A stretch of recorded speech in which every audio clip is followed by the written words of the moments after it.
Unidad 6. La población y comunidades. Objetivo específico.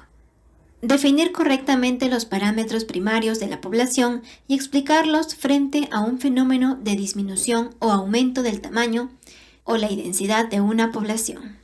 Si le siguiéramos la pista a la fuente última de la energía utilizada por un organismo determinado en su hábitat natural, por ejemplo, un zorro en un dominio dado del desierto costero o en la zona altoandina de un bosque, encontraríamos que existe una jerarquía de organismos llamada cadena alimenticia o trófica que provee al zorro de la energía y de los materiales necesarios para sustentar su vida. El flujo de energía se mueve en la biosfera en forma de moléculas de elevada energía, que originalmente son elaboradas y almacenadas por los productores, plantas. Estos sirven de alimento a una serie de consumidores, herbívoros, carnívoros, carroñeros y detritívoros. Tanto los productores como los consumidores obtienen energía a partir de las mencionadas moléculas ricas en energía. Finalmente, cualquier energía que hayan fijado los productores o acumulado los consumidores y que ninguno de los dos emplee es liberada por los reductores. Estas relaciones alimenticias pueden esquematizarse ya sea en cadenas alimenticias o bien en redes tróficas. Por ejemplo, el fitoplancton del mar no solo alimenta al zooplancton, sino a muchas especies más, pejerrey, anchoveta, ballenas, y estas, a su vez, a varias especies de carnívoros, tales como bonito, curel, bufeos, calamares y por último, al hombre. La energía se transforma primero mediante la fotosíntesis y después se transfiere de un organismo a otro, produciéndose desarreglos de los compuestos químicos en cada etapa. También en cada una de estas etapas, la energía se transforma parcialmente en calor y sale del sistema.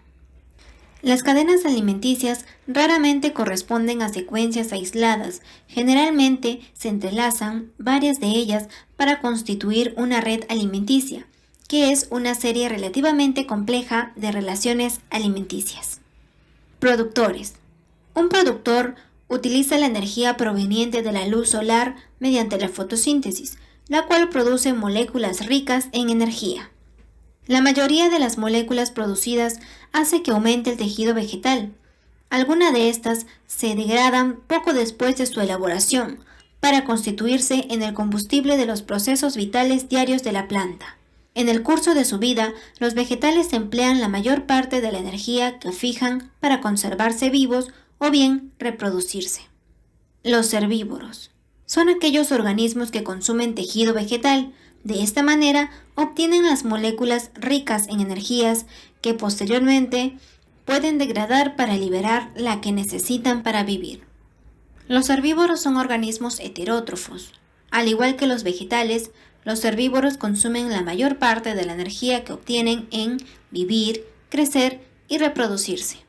Los carnívoros son organismos que se alimentan de los herbívoros. Al igual que estos, los carnívoros no pueden obtener energía directamente de la luz solar, pero en lugar de ingerir el tejido vegetal para adquirir las moléculas orgánicas ricas en energía, consumen herbívoros. De la misma forma en que los herbívoros, los carnívoros gastan su energía tanto en la conservación de la vida, respiración, como en la elaboración de tejidos. Los carnívoros también pueden comer a otros carnívoros. Los reductores. Los reductores viven de las moléculas ricas en energía que obtienen de los tejidos de los organismos muertos. Gran parte de los alimentos que ingieren los utilizan en la respiración, pero también se multiplican, con lo cual crean nuevo tejido. El nivel trófico de un organismo se refiere al número de etapas que separan a dichos organismos de la producción primaria. La producción primaria constituye el primer nivel trófico. Una forma de observar las redes alimenticias consiste en analizar a los diferentes organismos de acuerdo con el nivel trófico que ocupan. Cadena alimenticia y red trófica. Una cadena alimenticia es la ruta del alimento desde un consumidor final dado hasta el productor.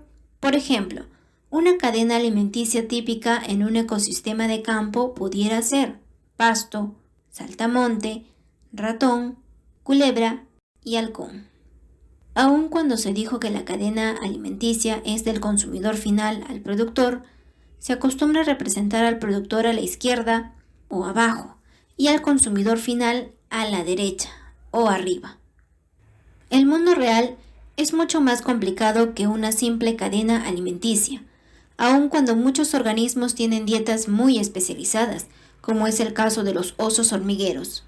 En la mayoría no sucede así. Los halcones no limitan sus dietas a culebras. Las culebras comen otras cosas aparte de ratones. Los ratones comen pasto además de saltamontes, etc. Una representación más realista de quién come a quién se llama red alimenticia, como se muestra a continuación.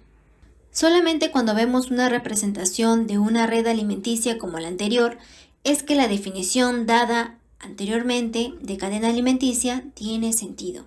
Podemos ver que una red alimenticia consiste de cadenas alimenticias interrelacionadas y la única manera de desenredar las cadenas es de seguir el curso de una cadena hacia atrás hasta llegar a la fuente.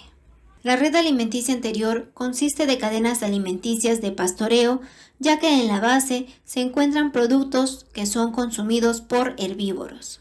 Aun cuando este tipo de cadenas es importante, en la naturaleza son más comunes las cadenas alimenticias con base en los detritos, es decir, materia orgánica putrefacta, en las cuales se encuentran descomponedores en la base. Redes tróficas y alimentarias.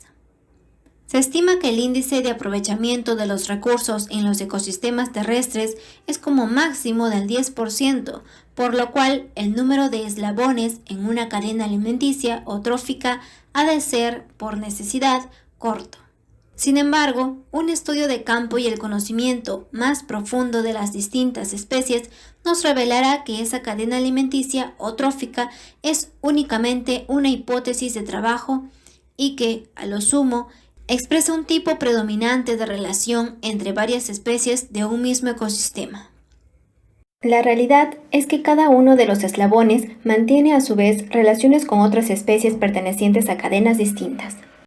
Es como un cable de conducción eléctrica que al observador alejado le parecerá una unidad, pero al aproximarnos veremos que dicho cable consta a su vez de otros conductores más pequeños que tampoco son una unidad maciza.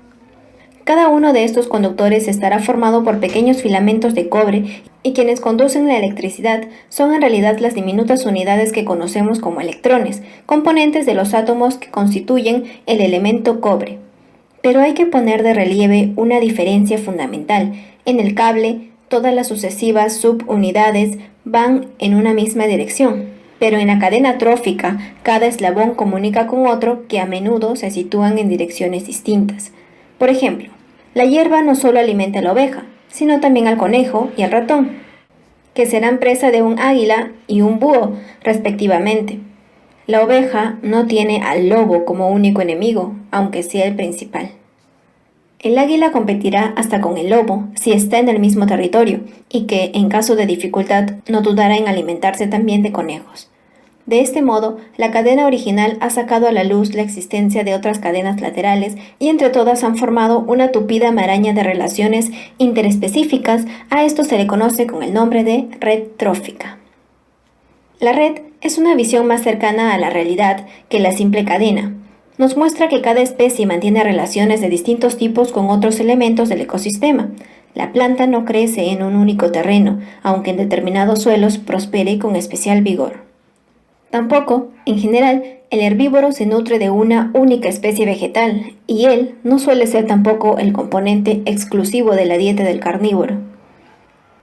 La red trófica explica las relaciones entre los organismos, nos muestra lo importante que es cada eslabón para formar el conjunto global del ecosistema. En conclusión, una red trófica es una trama compleja formada por muchas cadenas alimenticias y relaciones de alimentación interconectadas. Otro ejemplo, red trófica del mar frío del Perú. Las interrelaciones tróficas en el mar frío del Perú son muy complejas y su conocimiento es de fundamental importancia para el manejo de los recursos marinos. A. El fitoplancton. La base productiva. La base productiva del mar frío la constituye el fitoplancton, formado por muchas especies de algas microscópicas, como diatomeas, dinoflagelados y coccolithofóridos, con capacidad fotosintética. El fitoplancton tiene el rol básico en la producción primaria de materia orgánica, con obtención, a base de la fotosíntesis, retención y transferencia de energía y materia. La producción primaria en el mar frío es extraordinaria en las 50 millas cercanas a la costa y la más alta conocida hasta el presente en los mares a nivel mundial. B. El zooplancton. Consumidor de primer orden. El zooplancton se alimenta del fitoplancton y siendo este muy abundante, la abundancia de aquel es también alta. El zooplancton incluye animales desde organismos cuya vida transcurre totalmente como planctones, holoplancton, hasta los que viven solo temporalmente en esta condición, meroplancton, como larvas de animales, tales como peces, moluscos, malaguas, etc., que luego pasan a formar parte del bentos, que son organismos que viven en el fondo marino de manera móvil, inmóvil o sésil, o del nécton también, conjunto de organismos que nadan activamente.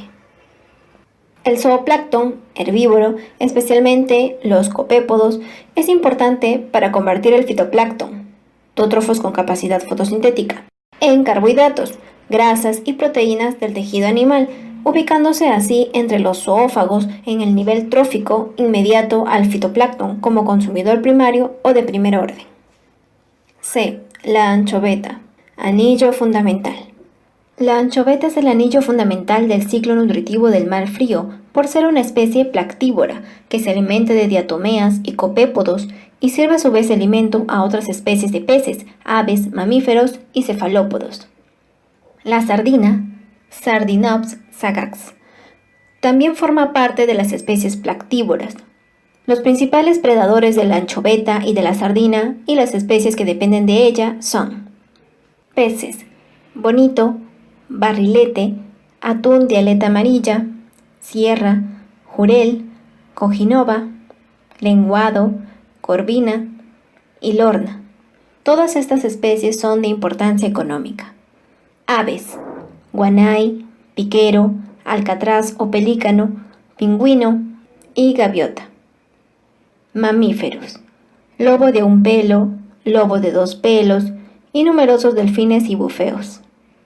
Cefalópodos, jibia o pota y calamar. Conclusión.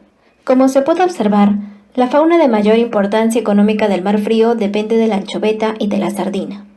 Esto significa que el manejo de estas dos especies, por ejemplo las vedas, es de gran trascendencia para todo el conjunto de especies de importancia económica del mar. La sobrepesca de la anchoveta, como sucedió en los años 70, sin un criterio técnico, no solo pone en peligro las poblaciones de las demás especies, sino que tiene resultados nefastos para toda la red trófica. Durante el boom pesquero de los años 60 y 70, la población de aves guaneras fue tremendamente afectada y la producción de guano de islas descendió a niveles mínimos de producción, de más de 200.000 a apenas 15.000 toneladas al año. Interrelaciones biológicas. Interacciones intraespecíficas. Son aquellas relaciones que suceden con organismos de la misma especie. Estas relaciones están determinadas por el hábitat y por el nicho ecológico de cada especie. Interacciones interespecíficas. Krebs, 1985, y Sutton, 1986. Sostienen que los organismos no viven solos en la naturaleza, sino que están en una trama de otros organismos de numerosas especies. Una gran parte de las especies de un área no resultará afectada por la presencia o ausencia de otra, pero en algunos casos interactúan 2 o más especies. Interacciones benéficas. 1. Mutualismo. Ambas especies se benefician de su asociación. Por ejemplo, las bacterias de los rumiantes que viven en el estómago de un venado le permiten a este último digerir la celulosa al tiempo que aquellas crecen en un medio cálido. 2. Comensalismo. Una especie se beneficia y la otra no resulta afectada. Por ejemplo, las algas que viven sobre la caparazón de una tortuga resultan beneficiadas por el sustrato de que disponen. Interacciones dañinas. 3. Competencia. Ambas especies resultan afectadas adversamente por su asociación. Por ejemplo, el alce y la liebre americana se alimentan de los mismos arbustos en invierno, estación en que los alimentos son escasos. 4. Predación. Una especie se come a otra, por lo que la primera resulta beneficiada al tiempo que daña a la segunda. Es necesario mencionar que la competencia será interespecífica, es decir, entre dos o más especies diferentes, o intraespecífica, es decir, entre miembros de una misma especie. Sutton, 1986. Manifiesta que una población interactúe con otra, una de ellas o ambas modificará su capacidad para crecer y sobrevivir. Si una población se beneficia con la interacción, su velocidad de crecimiento tenderá a aumentar. Si por el contrario resulta dañada, su velocidad de crecimiento tenderá a disminuir. De esta manera, la interacción de las especies funciona como un factor limitante extrínseco para cada una de ellas. Todas las relaciones entre organismos se consideran relaciones simbióticas, es decir, vivir juntas.